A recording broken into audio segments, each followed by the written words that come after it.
histoire. On le laisse? Ah oui. On sera débarrassé comme ça. Ça se passe dans un tribunal où on doit juger un mec horrible qui a tué sa femme. Alors le président lui dit, alors, vous avez massacré votre femme. Vous l'avez ensuite découpée en morceaux, et ceci sans un remords, sans une larme. Alors le mec fait, ah non, il faut pas déconner, président, j'ai pleuré. Ah, c'est intéressant. À quel moment? Ben, quand j'ai coupé l'oignon.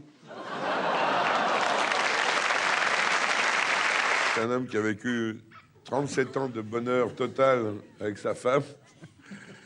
Et malheureusement, il est atteint d'une maladie très grave et il va mourir dans la soirée.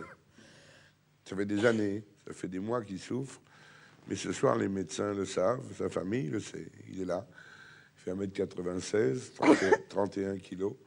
Il a des grands yeux comme ça. Ses dents, il va mourir, quoi. C'est terrible. Et la famille est là et le veille. Et puis à minuit, il y a sa femme qui dit, bon, ben, je vais me coucher, moi.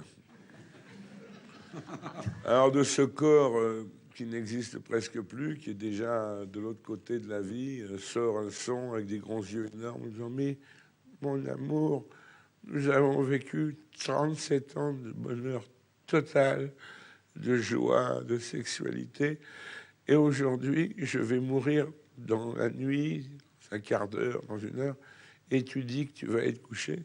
Mais il était marrant, c'est pas toi qui te lèves le matin.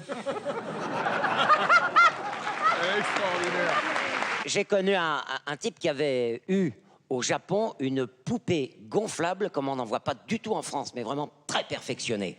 Alors, il était directeur d'entreprise, et puis il reçoit la visite d'un de ses copains qui fait « Dis donc, il paraît que t'as reçu une poupée gonflable extraordinaire. » Et le type, il fait « Ouais, formidable. C'est ma secrétaire, elle s'occupe de mon intendance, tout. Regarde, et regarde, là, je la mets à poil. Regarde comment elle est belle et tout, hein, formidable. » Alors, tu vois, elle prend Sténo avec ses petits doigts gonflés, comme formidable. On appuie sur un petit bouton ici. Le petit bout des seins, ça sert de gomme que tu peux effacer comme ça sur le papier, tout ça. Tu vois, elle fait tout. Et alors, en plus, elle fait l'amour. Écoute, Aïda, ça c'est merveilleux. Je pourrais pas te demander de l'essayer. Il dit oui, tu la prends et puis tu vas dans la pièce à côté parce que moi j'ai un client ce soir. Et le mec, le visiteur, prend la poupée gonflable, passe dans la pièce à côté et on entend un hurlement terrible. Ah! Et lui, le propriétaire lui fait « Ah, j'avais oublié de te dire, la bouche, c'est un taille-crayon. »